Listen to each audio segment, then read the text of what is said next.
बहुत सुंदर सा प्रसंग एक रामचरितमानस की बात है। क्योंकि राज्याभिषेक होने की बाद भगवान राम नल से, नील से, गवा से, विभीषण से इत्यादि वानरों से कहने लगे, भैया जाओ अपना अपना पूरी को संभालो। फिर भी कुमारंग से कहने लगे कि हे कुमारंगद, जाए अपना कृष्णपुरी को संभालो। कुमारंगद रोने लगे, कैसे?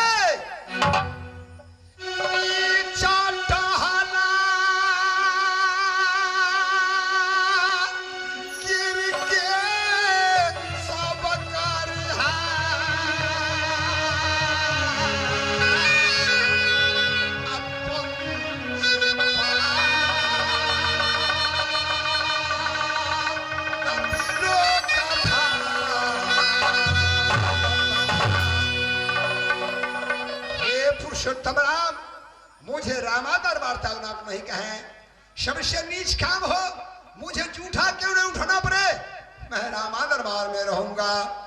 तो दोस्तों, भगवान राम अंगद का बात हुए, हमारा राम का बात होते हैं, हमसे त्रुटि हो जाए, हमारे कोई संज्ञा से त्रुटि हो जाए, कृपया क्षमा कर दीजिए। कैसे? जो बालका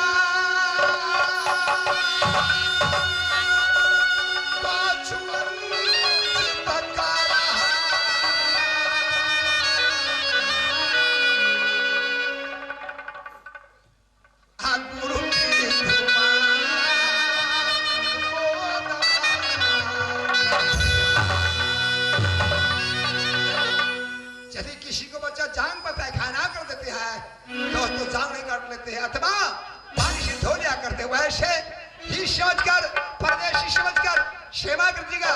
जय देश, जय मधेश, जय जनता।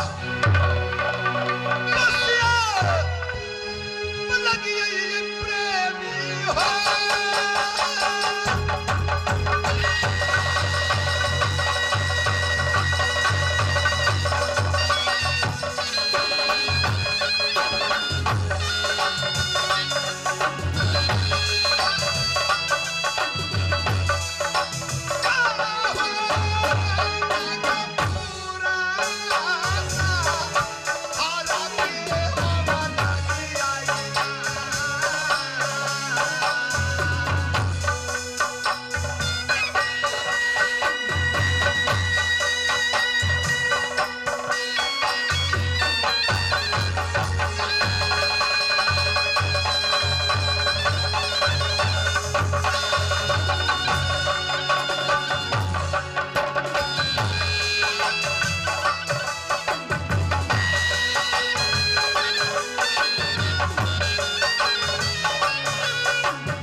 से हमारे पास पुत्र नहीं हुआ। ये पुत्री, जिस पुत्री के मैंने नाम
समाप्त हो जाने के बाद शुंभ रचा दिया, बड़े बड़े मंच बना दिया, बड़े बड़े वीर को आमंत्रित कर दिए, धनुष यज्ञ कर दिया।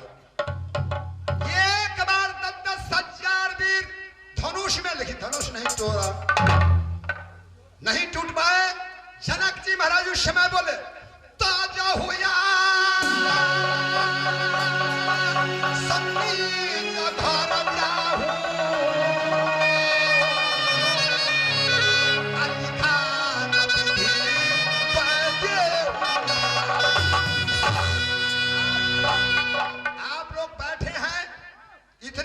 धनुष नहीं टूटा तो अब अपना अपना घर को चला जाइए। शव इतना बाद बगल में लक्ष्मण बैठे थे।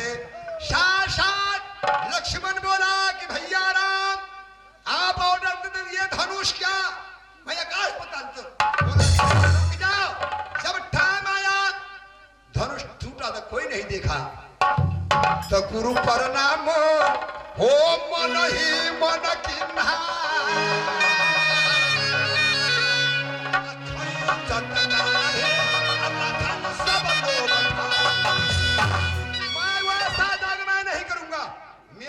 पुत्री है, मैं ऐसा जग करूंगा।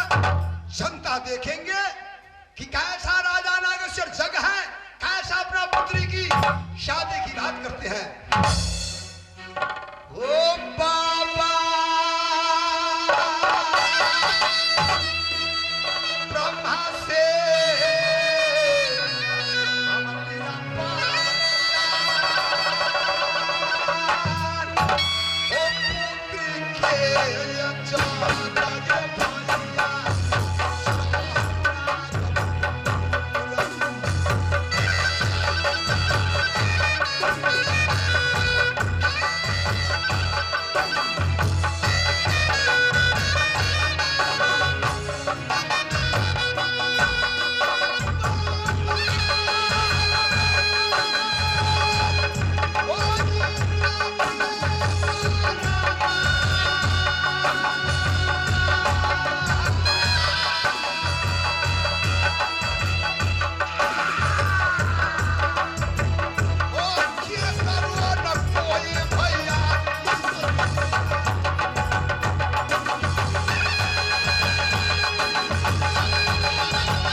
चौदह कोस में ढोल पिटा देंगे भाई।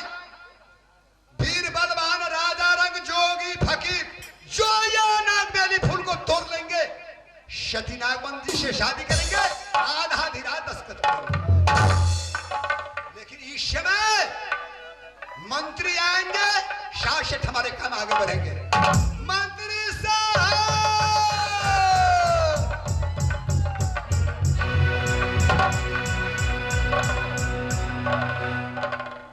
जब मैं बोलूंगा मंत्री साहब वो अच्छा यार है, वो है का बच्चा कोई जानते हो कि मेरे महाराज बंगला पर उपस्थित है।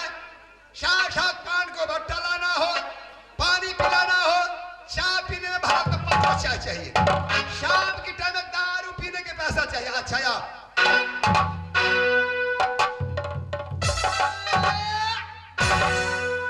वे भी यहाँ के नहीं मरू की उड़हर गई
एगो कुर्सी भेजवा दी। कमेटी से आग्रह एगो मंच पर कुर्सी भेजवा दी।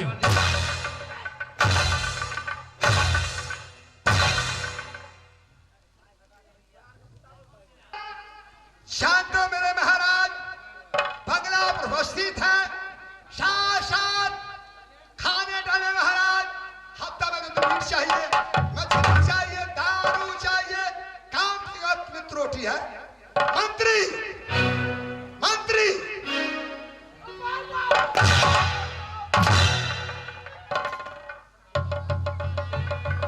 तू भूख है?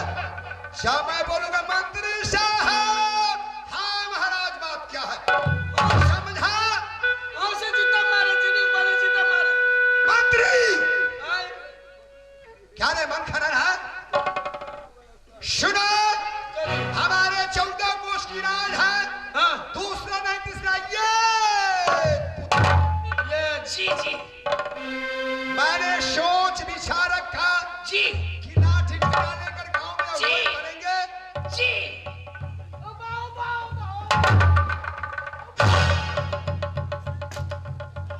जी हाँ बोलो, जीव नहीं, जी हाँ बोलो। फिर मारेंगे उल्टे तो लाठी पहना सगोई नहीं करके हां जी मैंने परंपरा दी है। जी अब जी फौरन में कान बनाया। मेरा विचार है कि 14 कोस की राज में ढोल को दे देना है।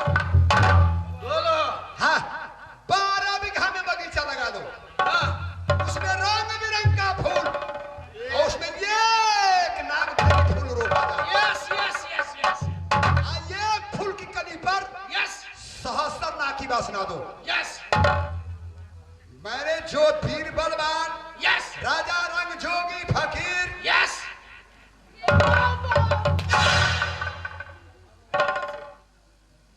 एक बार बोलो, खड़े होकर ड्यूटी बजाओ। महाराज बोलते हैं वो हमारे प्रश्न का उत्तर दो। समझा? ठीक तुम्हारा क्या विचार है? मालिक हमरो विचार तो वे है तो चलो पहले 14 कोस की आदमी मेरे ढोल दो। बोलो दिया पड़ता है हाँ, क्या बात है? हम 3 बाप से एक बाप से बोलो, हाँ। एक बाप से ढोल दो। एक जल्द करो, लेट नहीं करो, रे बीबी वाला रे बेटा खेला आगे बढ़ेगा। बोलो दई तो सार देखै छी भाई सब कहियो रे सारा रे झाल वाला कोनी गेले रे झाल वाला बोलो दई रोसा कदर देखै छी भाई साहब दोनों सार के कसी ढोलो दे दे हम दिए ढोल आ गांव में जे भोज के जे नाता आए ई दोनों सार पहले खाए हम जे निकलब खाए लगी तेरा दोनों के घर वाले कहते बाबूजी कथि कह छा त थार लन जाऊ थार ओ तो थार ना कह तो पारस बन लेने आते की करू लाज भी धोका पोता पोती के मुंह कान देख के लाज भी धोके गेले थार लगा रात में पारस ला दिली सार दोनों साजे खा के चली आवे है और 2 बजे रात में धियो पुतो के बकरा दोनों सार खा जाए आकाशी ढोलो दे दे हम भी ढोल ला ढोल रे ए सार कना ए ढोल ला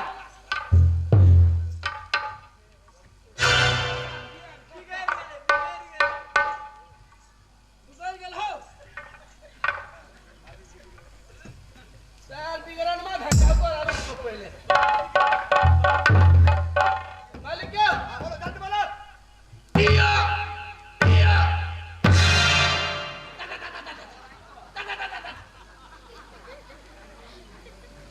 मालिक जम कर गलिया जाइत के बुझब छ एगो काम कर आ कह दियो हम बजा दी जल्द करो, हमारे काम में लेट नहीं है। हाँ, भाई रे नागपुर शहर के रेती पर कान खोल के सुन ले राजा साहब के 12 बीघा के बगीचा में नगबेनी के फूल रोपल गेल है जे कोई भी नगबेनी के फूल तोड़ ले लगरा हो लुल्हा हो बसजीबा हो अरहर पंजरा हो कोल्हीबा हो देखा हो सोसा हो दत्करार हो नकायर हो जो कोई भी हो नगबेनी का फूल तोड़ लेगा उसी को साथ सती नगबंदी की शादी हो गयो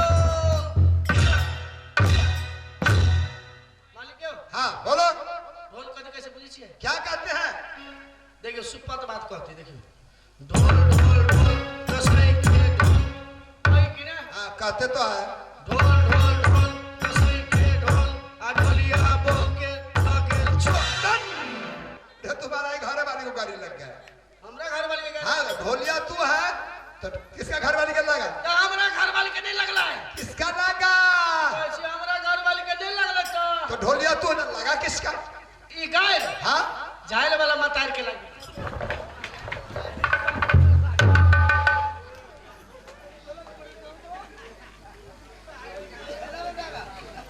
मंत्री अब राज में बगीचा लगा दिए शासन पान का बीड़ा रख दिया अब तुम्हें सुनो यहां से तुम महल जाओ महल जा हमारे पुत्री जो नागवंती है हां उसको बुलाकर मेरे बंगला पर लाओ ताकि पूछेंगे कोई टहली सेवा में त्रुटि है कोई चीज का अभिलाषा है कोई चीज का लालसा है मेरे बंगला पाएंगे साथ मैं देखूंगा मेरा कलेजा ठंडा होगा ए माने अंदरात जाओ आ छोरी के लग गयो केना मारसी मैंने बार बार सिखाया कि मंत्री गुट्टी बोलो बबी बोलो छौरी का लफ्ज नहीं बोलो हम सब ना करे छोरे छोरे कहै छी नहीं जल्द जा जाय छी कि रे रजा चाची ना ई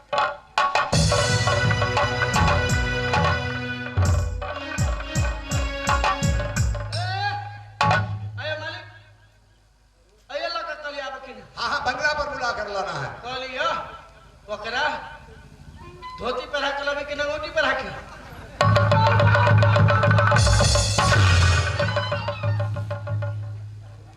क्या रे लड़की लोग धोती नगोटी पहनती है शमीज सलवार टू पीस घाघरा साड़ी पहनती है कुत्ती कुत्ती सलवार नहीं कुर्ती सलवार सर हाँ जाओ जाची कि रे जाओ जाची कि रे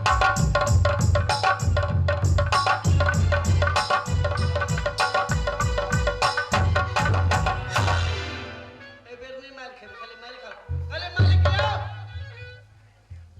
बोला कलावा कॉले कि ने केला घुमरी छी हाँ बुला करके कहा बोला करके कलिया ओकरा घोड़ा पर चढ़ा के लबे कि गधा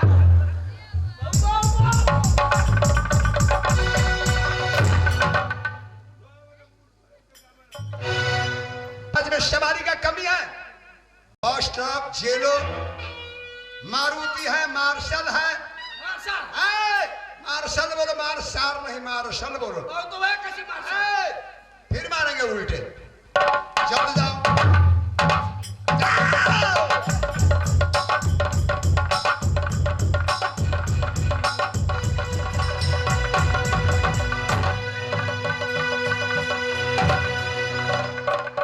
आया मंत्री भैया ये केला बोले लिया हम केला बोला तो क्या बोले किया आके बुरबा बोलबे हबे हमार बाबूजी बोले किया बुरबा बुरबा हाँ ये है हमार बाबूजी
बहुत चालू है, जाने आने में तुम्हें टाइम नहीं लगता है। मालिक हमरा जाया में कने टाइम में हवाई जहाज में आवे छे, प्लेन में जाय छे। सुनो, हाय मैं पूछता हूँ बेटी सती नागवंती से, बेटी नागवंती। हाँ बाबूजी। रे ये पहले बतलाओ बेटी, महल में टहलनी सेवा में कोई त्रुटि करता है? नहीं बाबूजी। कोई चीज का कमी बेशी है? नहीं बाबूजी। अच्छा, कोई चीज का अभिलाषा है मन में? हाँ बाबूजी, एक बात का तो अभिलाषा है। कौन आशा ये? कथि का मन में अभिलाषा है? कथि का कहूँ? ये मंत्री भैया, ये सुनी छी कथी है? बाबूजी 12 बीघा में बगीचा लगेने, बुझलिए? हमरो मन करे कनी बगीचा घूम जैती, कनी देखती है। बगीचा घूम जावे? हाँ ये जति का हम जा बात कहियो ना। पहले हमरा मारो तो हम नहीं कहबे, हम नहीं तो अब यहाँ आएंगे कहाँ पर? हम ही कहिए ये कह दियो ना। मुली मुली चल बोलो, जो कहना है हमारे सामने डरना कोई बात नहीं है। बउआ के क्या नाम है? अच्छा, कि बाबूजी 12 बीघा में बगीचा लगने आते दिन से कहियो ने घूमली, लेकिन हमरा मन में अभिलाषा लागल कि बाबूजी के बगीचा। ये बगीचा को नाम कहाँ कहाँ?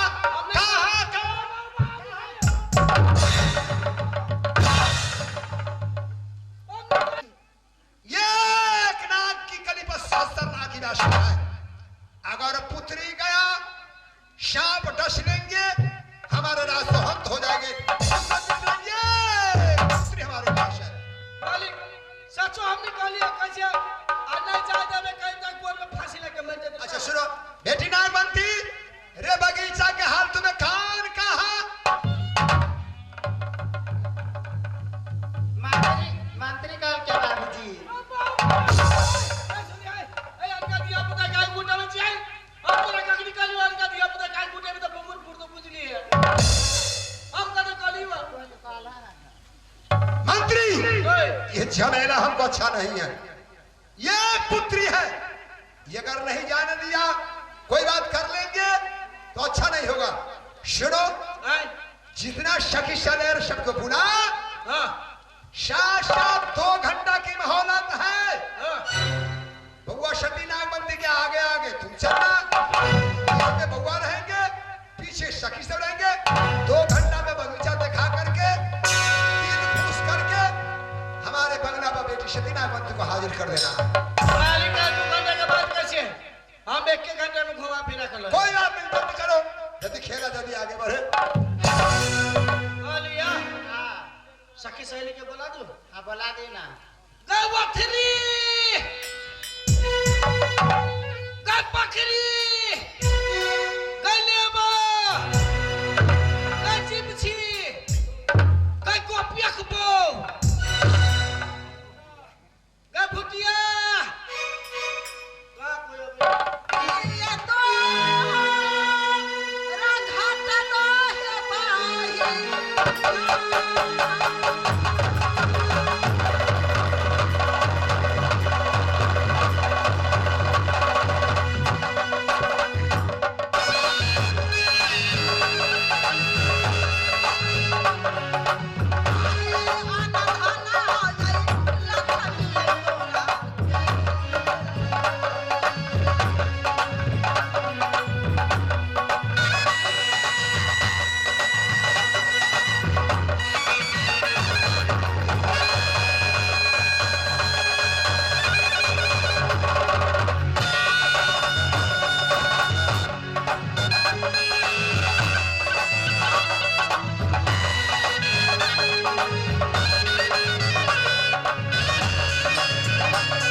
फुलवारी देखले चकत हरियाल है फूल हे आरो फूल तो हम हाँ गेल बुझाइ छै है पानी बेतर है बहना हाँ तो बाबूजी के फुलवारी देख सकते ना हाँ तो ठीक है जा तो कौन और जगह फूल रहे अच्छा ठीक है जा है बैठी बानी हाय है तो कौन और जाइबा पाछी मर जाए अच्छा ठीक है जा है को मन में अच्छा ना बना हाँ हे बहना है तो कौन और जगह फूल ए हम पूरी बोरी अच्छा ठीक है जा